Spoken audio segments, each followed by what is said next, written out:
नमस्कार। तेजस्वी सूर्या के ऊपर जो लोग हमला किया या उन्हें परेशान किया, यहाँ तक कि उन्हें जल्दबाजी में सुरक्षा कर्मियों ने वहां से हटा लिया। ये जो शरारती तत्व हैं, वह बैंक के कस्टमर्स के भेष में आए थे। उनका कहना है कि वह श्री गुरु राघवेंद्र जो कोऑपरेटिव बैंक है, उसके सदस्य हैं, उसके कस्टमर्स हैं और बैंक में घोटाला हुआ है। बैंक घोटाले से तेजस्वी सूर्या का कोई संपर्क नहीं है। उन्होंने घोटाला नहीं किया, वह बैंक के कर्मचारी भी नहीं है, वह बैंक के हेड भी नहीं है, मैनेजर भी नहीं है। लेकिन उनके अंकल, अब अंकल एक एमएलए हैं, उनके अंकल ने कहा था कि हम जल्दी उसे ठीक कर देंगे। तो ये लोग पूछ रहे हैं, तुम्हारे अंकल ने कहा था 1 महीने में ठीक कर देंगे जल्दी, तो अब तक ठीक क्यों नहीं किया? अरे वो अंकल से जाकर पूछना चाहिए, अंकल से नहीं पूछ के ये इससे पूछ रहे हैं। अरे ये क्या जवाब देंगे? इनका तो कोई संपर्क है ही नहीं। लेकिन मजे की बात यह है कि ये कब हुआ? ये ठीक उस वक्त हुआ, ये 2-3 दिन के बाद, जब तेजस्वी सूर्या ने राहुल गांधी के सोर्स ऑफ इनकम के बारे में सवाल उठाया। यह तो आज का नहीं है, ये बहुत दिन का है। उनमें सीबीआई जांच भी कर रही है, ईडी कुछ पैसा अटैच भी किया है, तो यह तो कार्रवाई हो रहा है।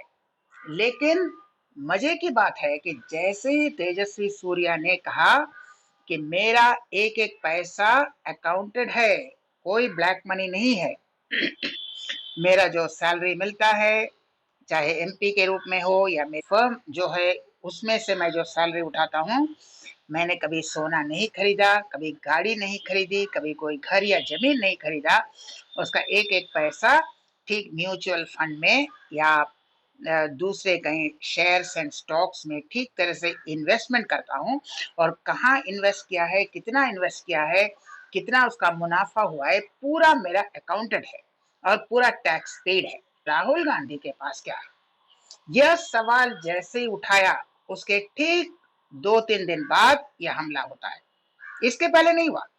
वह तो कर्नाटक में अपने लॉ फर्म चलाते हैं, तब कोई कुछ नहीं बोला। जैसे ही वह कहते हैं भाई राहुल गांधी का सोर्स ऑफ इनकम क्या है, राहुल गांधी तो कहते हैं मैं कैसे 10 लाख से 4-5 करोड़ पहुंच गया। ये हिसाब है, देखिए पूरा हिसाब है।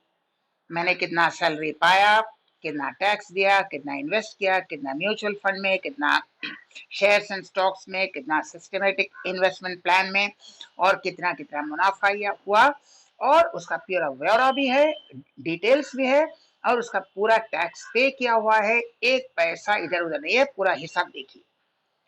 लेकिन राहुल गांधी को जो कोई नौकरी नहीं करते, जो कोई बिजनेस नहीं करते, उनका पैसा कहां से आता है? यह सवाल पूछने के ठीक 2-3 दिन बाद यह गड़बड़ होता है। जो शरारती बदमाशी तत्व वहां का हंगामा करते हैं, वह कहते हैं हम बैंक के कस्टमर्स हैं, कस्टमर्स के वेश में आते हैं, और या उनको भेजा जाता है, आते नहीं है, उनको भेजा जाता है, कहो हम बैंक के कस्टमर्स हैं और वहां पर बवाल मचाओ। इतना बवाल मचाओ कि तेजस्वी सूर्या को मैदान छोड़कर भागना पड़े, इतना बवाल मचाओ। ये जानबूझकर ये किया गया है, और तेजस्वी सूर्या कहते हैं यह कांग्रेस द्वारा ही किया गया है। उन्होंने जानबूझकर कुछ बदमाशों को भेजा, जानबूझकर वहां बवाल करो, जानबूझकर वहां हंगामा करो, इतना बवाल करो कि सुरक्षा कर्मी तेजस्वी सूर्या को लेकर जल्द से जल्द बाहर निकल जाए। यह जानबूझकर उनको बदनाम करने के लिए किया गया। हो सकता है जानबूझकर बदनाम करने के लिए किया गया, हो सकता है, क्योंकि इतने दिन कुछ नहीं हुआ। जैसे ही वह राहुल गांधी पर सवाल उठाते हैं, 2-3 दिन के बाद यह गड़बड़ होता है। तो यह क्या दर्शाता है? वीडियो देखिए, वीडियो तो आपके सामने है, और ठीक दोनों का टाइमिंग देखिए कि राहुल गांधी के सवाल के उठाने के 2-3 दिन बाद यह घटना होता है। कितने दिन तक फ्रॉड चला आ रहा है, कोई किसी को परवाह नहीं। और जैसे ही तेजस्वी सूर्या राहुल गांधी के बारे में सवाल उठाते हैं, 2-3 दिन के बाद बदमाश वहां पर हंगामा करते हैं। तब इसका कनेक्शन आप समझ सकते हैं।